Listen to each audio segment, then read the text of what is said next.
సంస్కృతి సంపద YouTube channel తరపున అందరికీ స్వాగతం. శ్రీ లలిత సహస్రనామావళి సామాజిక దృక్పథం అనే శీర్షికతో శ్రీ విజయమూరి బాలమురళి గారు ధారావాహిక ప్రసంగం చేస్తున్నారు.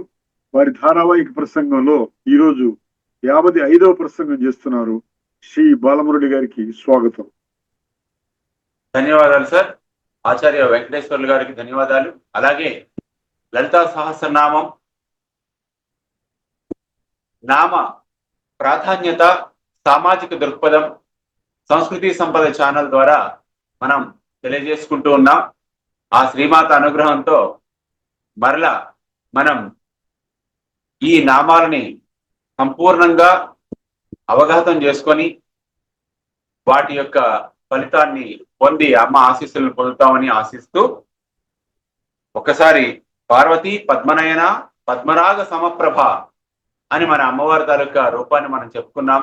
ఆమె పార్వతి పర్వతరాజ పుత్రిగా, పద్మనయన పద్మముల వంటి విశాలమైనటువంటి కనులు కలిగినటువంటి తల్లి, పద్మరాగ సమప్రభ అమ్మవారి తాలూకా శరీర కాంతి పద్మరాగ మణులలో ఎలాంటి కాంతి ఉంటుందో అలాంటి కాంతితో ఉంటుంది అని చెప్పడం. ఈ పద్మరాగ సమప్రభ అనేది మనకి ధ్యాన శ్లోకంలో అరుణాం కరుణాతరంగితాక్షి అనే దానిలో ఉన్నటువంటి ఆ అరుణకాంతియే ఈ పద్మరాగమణుల యొక్క కాంతి. అసలు అమ్మవారి తాలూకా శరీర కాంతిని తెలుసుకోవాలి అంటే వేకువనే, అంటే సూర్యోదయాత్ పూర్వమే, తెల్లబారక ముందే, అంటే ఆకాశం తెల్లబారక ముందే, తెల్లవారింది కాదు తెల్లబారింది అనేది సరైనటువంటి అర్థం వచ్చేటటువంటి పదం. ఏమిటి తెల్లబారింది అంటే ఆకాశము నలుపు వర్ణాన్ని విడిచి తెలుపు వర్ణంలోకి మారింది, అది వేకువ. కాబట్టి ఆ రకమైనటువంటి సమయంలో మనం లేచి ఉదయనం గోప అర్దుసన్ అదృసన్ ఉదార్య అన్నట్లు సూర్యోదయాన్ని ఎవరు దర్శిస్తారు మొట్టమొదట అంటే మనకి చెప్పినట్లు ఈ శుద్ధివాక్యంలో ఉదయనం గోపాహ, ఉదయిస్తున్న సూర్యుడిని మొట్టమొదట గోపబాలురు పశువులని మేపటానికి ఆలమందల్ని తీసుకుని వెళుతున్నటువంటి గోపబాలురు దర్శిస్తారట. వారితో పాటు ఇంకెవరు దర్శిస్తారు అంటే గృహకృత్యాలు నెరవేర్చుకోవటానికై నీళ్లు తెచ్చుకునేటువంటి ఉదార్య, ఉదకము అంటే నీరు కదా, నీళ్లు తెచ్చుకోవడానికి వచ్చినటువంటి స్త్రీలు గమనిస్తారట. అలా ఉదయిస్తున్న సూర్యుడిని గమనించడం అనేది సూర్యనారాయణ స్వామి యొక్క దర్శనమే సాక్షాత్. అందుకే సూర్యదేవుణ్ణి సూర్యనారాయణుడు అంటారు. అటువంటి సూర్యనారాయణుని యొక్క బింబము కనిపించక ముందు ఆకాశంలో కనిపించేటువంటి వర్ణము కరుణవర్ణము. ఆ వర్ణముతో ప్రకాశించేటటువంటి శరీరము కలిగినటువంటి దేవత శ్రీమాత శ్రీ లలితాంబిక అని మనం చెప్పుకుంటున్నాం. అలాగే అమ్మవారి యొక్క శరీర కాంతి ఈ విధంగా ప్రకాశిస్తూ ఉంటే ఆ ప్రకాశం ఎలా ఉందిట, మధ్యత్ బ్రహ్మాండ మండల అరుణకాంతులు అనేవి ఈ బ్రహ్మాండ మండలం అంతా కూడా వ్యాపించి ఉన్నాయి. అంటే ఆమె కాంతి ప్రవాహంలో ఈ బ్రహ్మాండ భాండాలన్నీ కూడా మునిగి తేలుతున్నాయి అని చెప్పడం ఎంతో ఔచిత్యంగా ఉంటుందన్నమాట. అలాగే అమ్మవారు ఎక్కడ కూర్చుందిట, పంచ ప్రేతాసనాసీన, పంచప్రేతములు. ప్ర ప్లస్ ఈతహ, ప్ర అంటే చక్కగా, ఈతహ అంటే ప్రవేశించినది. ప్రేతము ఎందులో ప్రవేశించినటువంటిది అంటే పంచభూతములు ఏవైతే పృథ్వీ ఆపస్ తేజో వాయుల ఆకాశములు ఉన్నవో ఆ పంచభూతములలోని అంతర్నిహితమైనటువంటి శక్తిగా తాను ప్రవేశించగలిగినటువంటి శక్తి అమ్మవారికి ఉంది. అంటే ఆ పంచభూతాత్మకమైనటువంటి శక్తికి మూల కారణమైనటువంటి మూల శక్తి ఏది అంటే శ్రీమాత ఆ పరాభట్టారిక లలితాదేవియే. అందువల్ల పంచ ప్రేతాసనము. ఇప్పుడు పంచ ప్రేతములు ఎవరు అంటే బ్రహ్మ, విష్ణు, రుద్రుడు, సదాశివుడు అనేటువంటి ఈశ్వరుడు, వీరైదుగురు కూడా పంచ బ్రహ్మలుగా సృష్టి కార్యాన్ని నిర్వహించడానికి అమ్మ తనకి తోడుగా పెట్టుకుందనమాట. ఎవరెవరు పంచబ్రహ్మలని మనం చెప్పుకున్నాం, బ్రహ్మ, విష్ణువు, రుద్రుడు, ఈశ్వరుడు, సదాశివుడు.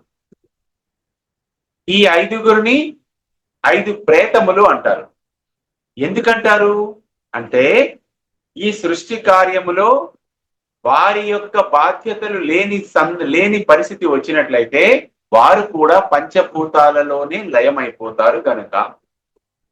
లయమైపోవడం అంటే కలిసిపోవడం, ప్రవేశించటం. అంటే ఇది ఈ ప్రవేశించడం అనేటువంటి పంచభూతాత్మకమైనటువంటి లక్షణము అమ్మలో ఉన్నది. అలాగే ఆమె తన సృష్టి కార్యములో తనకు సహాయకంగా ఉండాలని ఏర్పాటు చేసినటువంటి ఈ పంచ బ్రహ్మలు ఎవరైతే ఉన్నారో వీరిలో కూడా అదే లక్షణాన్ని ఆమె ప్రవేశపెట్టింది. అంటే అవసరమైన చోట వ్యక్తమగుట, అవసరము కాని చోట అవ్యక్తముగా ఉండుట. అంటే పంచభూతాత్మకమైనటువంటి ఈ సృష్టిలో భూతము అంటే కనిపించేది, ప్రేతము అంటే కనిపించని అంతఃశక్తి చేతన, అదన్నమాట. అంతఃచేతన ఎప్పుడు కరెంటు తీగ మనకు కనిపిస్తుంది, అది భూతము మనకు కనిపిస్తున్నది. కరెంటు తీగలో ఉన్నటువంటి కరెంటు మనకు కనిపిస్తున్నదా? లేదు, అది చైతన్యం. అదన్నమాట ప్రేతము అంటే ప్రవేశించినది. ఎందులో ప్రవేశించినది? కరెంటు, విద్యుత్ తీగలో ప్రవేశించింది. కాబట్టి దాన్ని మనం చూడగలమా? లేమే. కాబట్టి బ్రహ్మ, విష్ణు, రుద్ర, ఈశ్వర, సదాశివ అనేటువంటి ఈ పంచబ్రహ్మలనే ఆసనముగా చేసుకుని సదాశివుని మిగతా బ్రహ్మల నలుగురిని కూడా 4 కూళ్ళుగాను, సదాశివుని పర్యంకముగాను తాను కూర్చునేటువంటి ఆసనముగాను చేసుకుని దానిపైన అధిష్ఠించినటువంటి దేవత పంచప్రేతాసనాసీన అని చెప్తాం. దాని మీద అధిష్ఠించినది అంటే అర్థం ఏమిటండి? అంటే ఈ సృష్టిలో భౌతికమైన పదార్థాలలోనే కాకుండా అవ్యక్తమైనటువంటి పదార్థాలలో కూడా అవ్యక్త రూపిణిగా, చైతన్య రూపిణిగా అమ్మవారు ఉన్నది. అంటే ఇక్కడ భౌతిక, అభౌతిక, వ్యక్త, అవ్యక్త పదార్థములన్నింటిలోని అంతర్నిహితమైనటువంటి గుణం ఏదైతే ఉందో ఆ గుణము లేదా ఆ శక్తి అమ్మ యొక్క స్వరూపం అన్నమాట. అసలైనటువంటి స్వభావం అది. దాన్ని మనం దర్శించాలంటే మనకి అంతశ్చక్షువులతో దర్శించాలి, బహిర్చక్షువులతో మనం దర్శించలేము. అంటే ఈ చర్మ చక్షువులతో చూడదగినటువంటి పదార్థం కాదు. ఏ పదార్థం అయితే, ఏ భూతం అయితే రూపము దాల్చినదో దాన్ని మనం చూడగలం. ఉదాహరణకి జలం తీసుకుందాం. జలము యొక్క రూపాన్ని ధరించినది గనుక మనకి తెలుస్తోంది. ఆవిరి రూపంలో మనం జలాన్ని చూడలేంగా. పృథ్వీ రూపంలో మనకి వ్యక్తమై కనిపిస్తోంది కాబట్టి చూడగలుగుతున్నాం. పృథ్వీ తత్వాన్ని మనం గ్రహించగలుగుతున్నామా? గ్రహించలేము. అగ్ని రూపంలో అగ్నిని చూడగలుగుతున్నాం. తేజో రూపాన్ని, తేజ తత్వాన్ని మనం దర్శించగలమా అంటే దర్శించలేము. కాంతిగా ఉన్నప్పుడే దర్శించగలం. అంటే నివురుగప్పిన నిప్పులాగా పంచభూతములలో ఉన్నటువంటి శక్తి అంతర్నిహితంగా ఉంటుంది. అది ప్రేతము. కాబట్టి ఈ పంచ బ్రహ్మణలే పంచ ప్రేతములు అంటారు. ఎందుకంటే ఇది ప్రేత చక్కగా పంచభూతములోని ప్రవేశించగలిగేటువంటి శక్తిని కలిగినటువంటి ఈ పంచబ్రహ్మలు. అంతేకాకుండా ఆ పంచ బ్రహ్మ స్వరూపిణి అన్నారు. అందుకే అమ్మవారు అంటే ఇంతటి ప్రవేశించగలిగినటువంటి, తాను సృష్టించినటువంటి పదార్థంలో తానే ప్రవేశించడం అనేటువంటి ప్రత్యేక లక్షణం ఉన్నటువంటిది. కాబట్టి అమ్మవారు పంచ బ్రహ్మస్వరూపిణి. ఈ పంచబ్రహ్మలు తన రూపముగానే ఉన్నటువంటి తల్లి ఆ శ్రీమాత అని మనం చెప్పుకోవచ్చు. అంతేకాకుండా ఈ పంచబ్రహ్మలతో అమ్మ చేసేటువంటి కార్యం ఏమిటి అంటే సృష్టి, స్థితి, లయ, తిరోధానము, అనుగ్రహం. ఇవి పంచకృత్యములు. పంచకృత్య పరాయణ అని మనం చెప్పుకుంటాం కదా అమ్మవారిని. కాబట్టి సృష్టి, స్థితి, లయము, తిరోధానము, అనుగ్రహం. లయము అంటే కలిసిపోవుట. ఇందాక ఇప్పుడు ప్రేతము అని చెప్పుకున్నటువంటి స్వభావానికి ఈ లయము అనేది మిక్సప్, సబ్మెర్జ్డ్ అని మనం అంటాం చూసారా. ఆ తత్వం, ఆ లక్షణం ఈ లయము అనే పదానికి ఉంటుంది. తిరోధానము అంటే వెనకకి తీర్చుకోవటం. అంటే వికసించినటువంటి విశ్వాన్ని ఎలా అర్థం చేసుకోవాలంటే బిందు రూపంలో ఉన్నటువంటి సంపూర్ణమైనటువంటి అమ్మవారి యొక్క శక్తి వికసించి పద్మములా, అందుకే పద్మాన్ని మనకి ప్రతిసారి సూచిస్తారు, పద్మాసనస్థ అని చెప్తాం కదా. ఇక్కడ పద్మము భారతీయ సంప్రదాయంలో, హిందూ ధర్మంలో ఎందుకంత ఇంపార్టెంట్, ఎందుకంత ప్రాముఖ్యత కలిగినటువంటిది అంటే వికసన లక్షణం కలిగినటువంటి, వికసించే లక్షణం కలిగినటువంటిది. అనేక ముఖాలుగా, బహుముఖాలుగా, సహస్ర దళ పద్మము. సహస్రము అంటే 1000 అనే లెక్క వేసుకోకూడదు. అనేకమైనటువంటి దళములుగా, అనేకమైనటువంటి విభాగములుగా వికాసము చెందగలిగే శక్తిని పద్మము అంటారు. సో పద్మము దానికి సంకేతం అన్నమాట. వికసన శక్తికి, వికాసానికి సంకేతం పద్మం. కాబట్టి అటువంటి వికాసనము కలిగిన, వికసించినటువంటి ఈ సృష్టి, ఈ విశ్వాంతరాళమంతా కూడా ఏ బిందువు నుంచి అయితే వికసించి విస్తరించి మనకి కనిపిస్తోందో, ఆ విస్తరించినటువంటి విశ్వము ఏ బిందువు నుంచి అయితే వచ్చిందో తిరిగి అదే బిందువులోనికి తిరోధానము కూడా చెందగలదు. తిరిగి వెనక్కి వెళ్ళిపోగలదు. తిరోధానము అంటే వెనక్కి లాక్కునుట. అంటే ఒక్కసారి ముందుకొచ్చింది, అదే విశ్వం మళ్ళీ వెనక్కి వెళ్ళిపోయింది. ఏం జరిగిందండి ఇక్కడ అంటే బిందు రూపంలో సూక్ష్మంగా ఉన్నటువంటి విశ్వమంతా కూడా ఆ కామేశ్వరుడి యొక్క సంకల్పంతో కామేశ్వరిగా ఈ సృష్టి అనేది సృష్టించబడి, అందులో మనం భాగాలై ఆ సృష్టి గురించి మనం చర్చిస్తున్నాము అంటే ఆ సృష్టి ఎంతటి వికాసాన్ని పొందితే మనకి స్వయంగా ఆలోచించగలిగే శక్తి వచ్చింది. అంతగా వికసించినటువంటి ఆ విశ్వాన్ని తిరిగి తనలోనికి లయం చేసుకునేటువంటి శక్తి ఎవరికైతే ఉంటుందో ఆమె తిరోధానకరీశ్వరి. ఈ పంచకృత్యములను పంచబ్రహ్మల ద్వారా తానై నిర్వహించేటటువంటి, తన రూపములైనటువంటి పంచబ్రహ్మలతో నిర్వహించేటువంటి అమ్మవారు కాబట్టి పంచబ్రహ్మ స్వరూపిణి, పంచబ్రహ్మాత్మిక. పంచబ్రహ్మలలో ఆత్మరూపంలో, చైతన్య రూపంలో ఉండేటువంటిది. ఇక్కడ ఆత్మ, ప్రేతము, భూతము అంటే దెయ్యాలు, భూతాలు మనకు భయపెట్టేటటువంటి శక్తులని అర్థం చేసుకోరాదు. పదాలకి నిర్దిష్టమైనటువంటి వాటి అర్థాలు వేరేగా ఉంటాయండి. కాబట్టి ఇప్పుడు నేను చెప్తున్న వాటిని జాగ్రత్తగా కానీ అర్థం చేసుకుంటే వాటి యొక్క లక్షణాన్ని బట్టి వాటికి ఆ యొక్క పేరు అనేది ఇవ్వడం జరిగింది అనమాట. అదేదో అలా ఉంటుందండి, ఇలా ఉంటుంది, అలా భయంకరంగానే ఉంటుంది. పంచభూతాలు భయంకరంగా ఉండవు. గాలి విజృంభించింది అనుకోండి, ఓహోరున భయం వేయదు, ఎగిరిపోతాం. మనమే ఉంటే ఇళ్ళు కూడా ఎగిరిపోతాయి, మనకు తెలియదు ఏమిటి. సో పంచభూతాలలో ఏది విజృంభించినా సరే మనకి భయంకరంగానే ఉంటుంది. కాబట్టి అది కనిపిస్తున్నది, దాని యొక్క విజృంభణ మనకు కనిపిస్తోంది. దాని యొక్క శక్తి ప్రకోపానికి మనం గురి అవుతున్నాం, మనం నష్టపోతున్నాం, భయపడుతున్నాం, ప్రాణాలు కోల్పోతున్నాం. కాబట్టి దాన్ని చూస్తే మనకు భయం. సూక్ష్మ రూపంలో ఉంటే దీపం ఇంతటికీ వెలుగునిస్తుంది. అదే దీపం ఇంటి పైన ఉంటే అంటుకుంది అంటాం, మొత్తం ఇంటిని బూడి చేసేస్తుంది, ఆ స్వరూపాన్నే మార్చేస్తుంది. అదే శక్తి విరాట్ రూపంలో, పెద్ద రూపంలో, ఎక్కువ విస్తరించినటువంటి రూపంలో అది వినాశకారకం అవుతుంది. అదే సూక్ష్మ రూపంలో ఉంటే మనకి అది వికాసకారకం అవుతుంది, మన అభివృద్ధి పరిచేటటువంటి అవుతుంది అన్నమాట. హోమియోపతిలో మనకి మాస్టర్ గారు చెప్తూ ఉంటారు, సూక్ష్మ మోతాదుల్లో, ఎంత సూక్ష్మ మోతాదులో మనం మందు ప్రయోగిస్తే అంత ప్రభావం దాని అంత ఎఫెక్టివ్ గా బాడీ మీద ఉంటుంది అని. కాబట్టి సూక్ష్మ మోతాదులు ప్రయోగించేటప్పుడు చాలా జాగరూకతగా ఉండాలి అని చెప్తూ ఉంటారు. ఎందుకంటే మన స్వభావాన్ని కూడా మార్చేసేటువంటి తత్వం ఉంటుంది. కాబట్టి అనోరణీయాన్ మహతో మహీయాన్, అమ్మవారు అనేది సూక్ష్మ రూపంలోని ఉండగలదు, మహద్ రూపంలోని బ్రహ్మాండాలని సృష్టించేటువంటి విశ్వ బ్రహ్మాండ జనని అని మనం చెప్పుకుంటాం. అటువంటి అమ్మవారి తాలూకా మరొక తత్వం ఏమిటి అంటే చిన్మయి, చిత్. చిత్ అంటే ఏమిటి అంటే జ్ఞానముతో, మయి అంటే కూడి ఉన్నటువంటిది.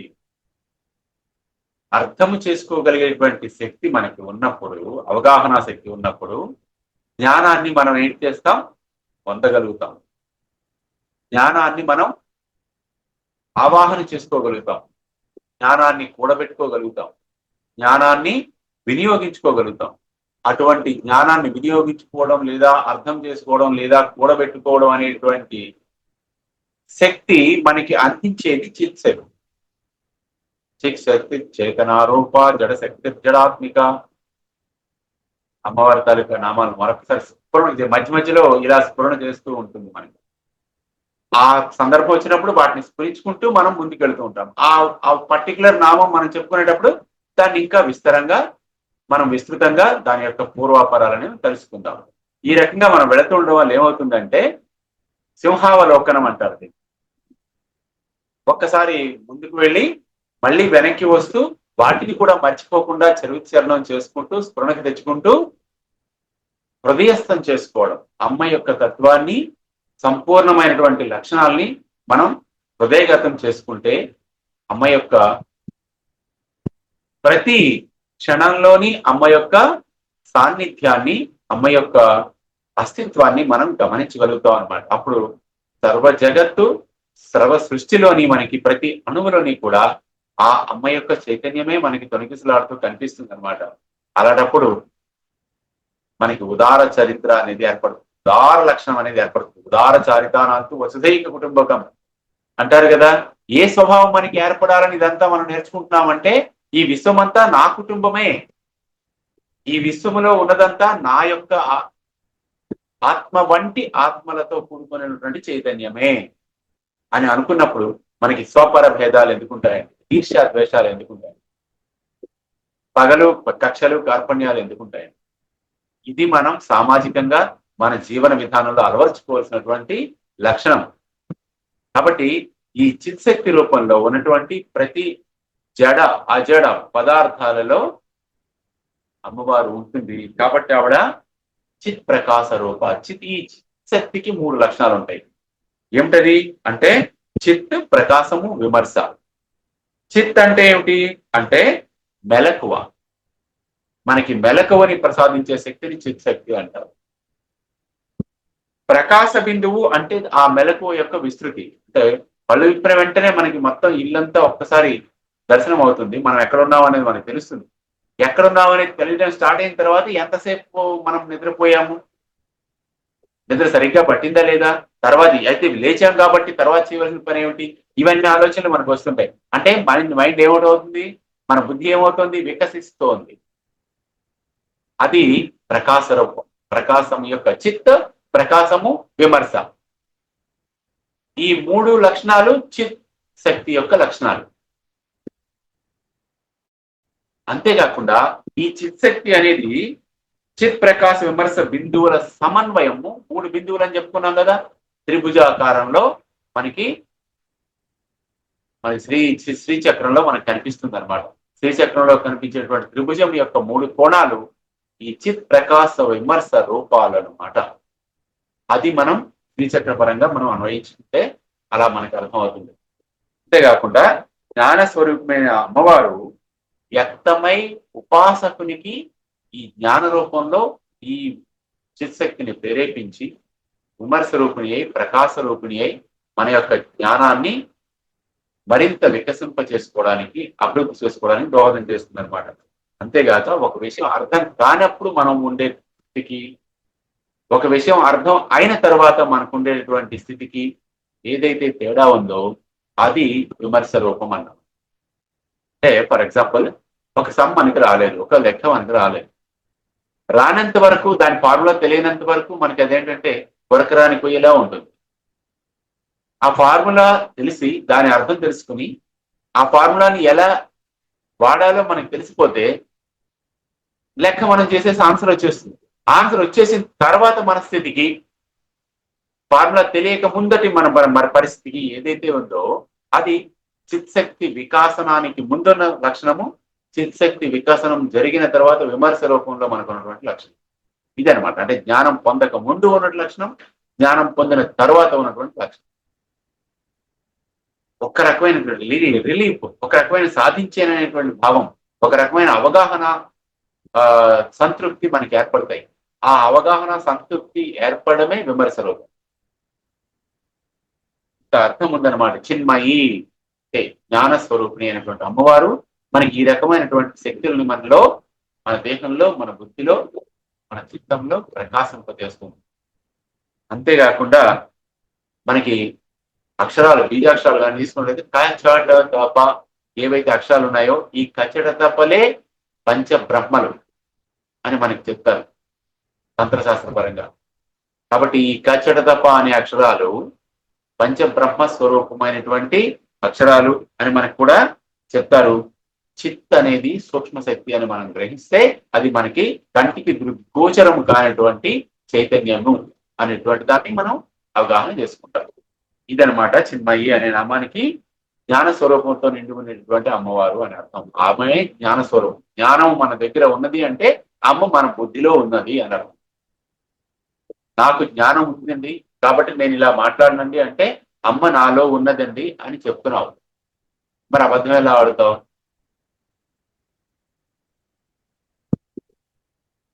మనమంతా జ్ఞానవంతులమే కదా. జ్ఞాన స్వరూపిణి, జ్ఞానవంతులం ఎలా అయ్యాం? జ్ఞాన స్వరూపిణి అయిన అమ్మవారు మనలో ఉన్నదని మనం భావిస్తున్నాం కదా.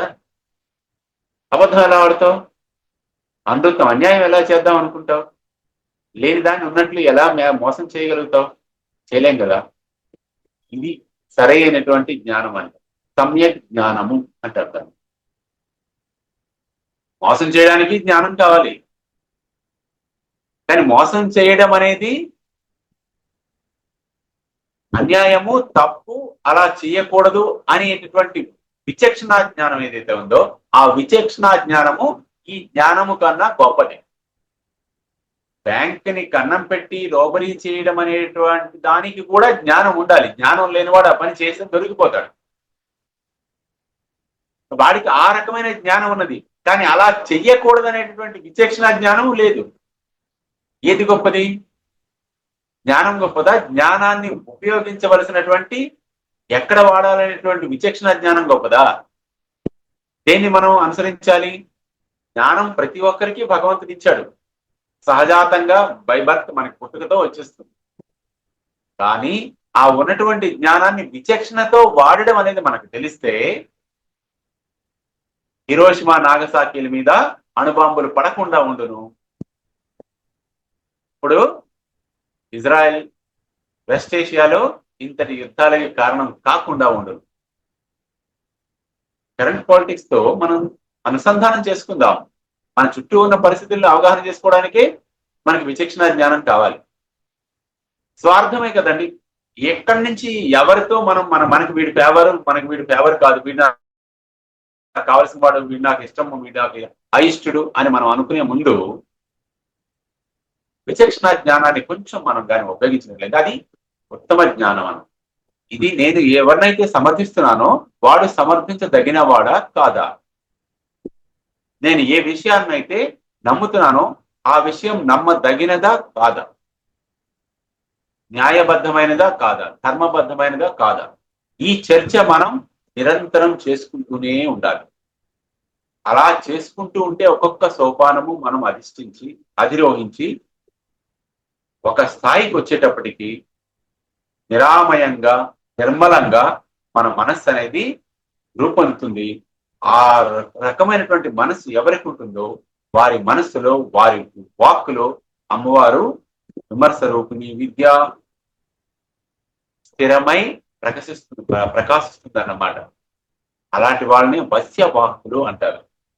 వాళ్ళు ఏంటంటే అది జరుగుతుంది. అందుకే పెద్దలని, సాధువుల్ని, యోగ పురుషుల్ని ఎప్పుడూ కూడా కఠినమైనటువంటి మాటలతో బాధించరాదు. అలా బాధించడం వల్ల వాళ్ళు ఇలా వినేసి ఇలా వదిలేస్తారు, ఎందుకంటే వాళ్ళు వాటిని పట్టించుకోరు. కానీ కొన్ని మన ఒక స్థాయి దాటిపోయింది అనుకోండి మన తాలూకా ప్రవర్తన, అది వాళ్ళ మనస్సుకి నొప్పిస్తుంది. ఆ మనస్సు నొప్పి పెట్టింది అనుకోండి, వాళ్ళకి చివుక్కుమంది అనుకోండి, ఆ క్రోధం వాళ్ళ కళ్ళలోంచి, వాళ్ళ వాక్ నుంచి బయట పడేది మనకేంటంటే శాపంగా మారుతుంది అనమాట. శాపాలు ఏమిటండి, పుణ్యం ఏమిటండి? మీరు మరి అజ్ఞానంలోకి మమ్మల్ని తీసుకెళ్ళిపోతున్నారు. పరాజ్ఞానము గొప్ప జ్ఞానం అంటూ అంటే శాపము అంటే ఎవడో శాపనార్థాలు పెట్టడం కాదు. శాపము అంటే ఏమిటి అంటే ఒకని యొక్క దృష్టిలో నీ స్థాయి పడిపోయింది. నువ్వు ఒక వ్యక్తి తాలూకా సౌజన్యాన్ని కోల్పోయావు, స్నేహాన్ని కోల్పోయావు. ఒక వ్యక్తిని నువ్వు జీవితంలో మిత్రుల్ని సంపాదించుకోవడం ఎంత కష్టమో మిత్రుల్ని కోల్పోవడం కూడా అంతే నష్టాన్ని కలగజేస్తుంది కదా. ఇంకేమిటండి శాపం? శాపము, అనుగ్రహము, పుణ్యము, పాపము ఇలాంటివన్నీ కొన్ని పదాలు అంతే. వాటిని మనం సామాజిక దృక్పథంలో అర్థం చేసుకోవడానికి ప్రయత్నించడమే విచక్షణ జ్ఞానం, విమర్శ రూపం. కాబట్టి జ్ఞానమయ్యి అయినటువంటి చిన్మయ్యి అయినటువంటి అమ్మవారు మనందరికీ కూడా అటువంటి విచక్షణ జ్ఞానాన్ని అందించాలని కోరుకుంటూ స్వస్తి. శ్రీమాత్రే నమః. శ్రీ లలిత సహస్రనామావళి ధారావాహిక ప్రసంగం చేసిన శ్రీ బాలమురళి గారికి ధన్యవాదాలు.